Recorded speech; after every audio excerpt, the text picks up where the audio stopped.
Hey guys, so here we took a big utensil. I poured here about 2 to 3 tablespoons of oil and added all the spices like choti ilaichi, badi ilaichi, long, dalchini and javitri.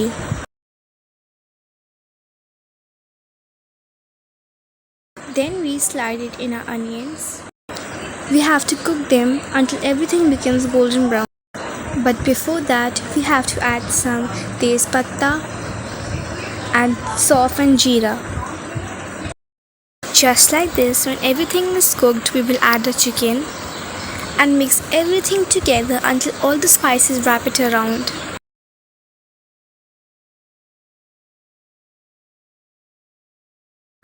After that, we'll add a paste which contains ginger, garlic and onion and mix all of this together and add some of our masalas including salt. We'll mix all of the content together.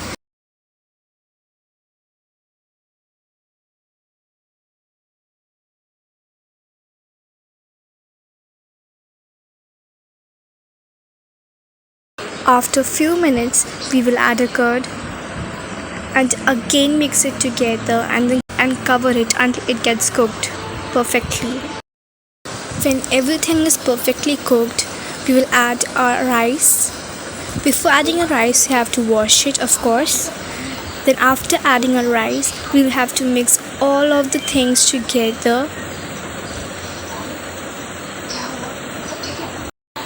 Then we have to add some water according to the quantity of your rice.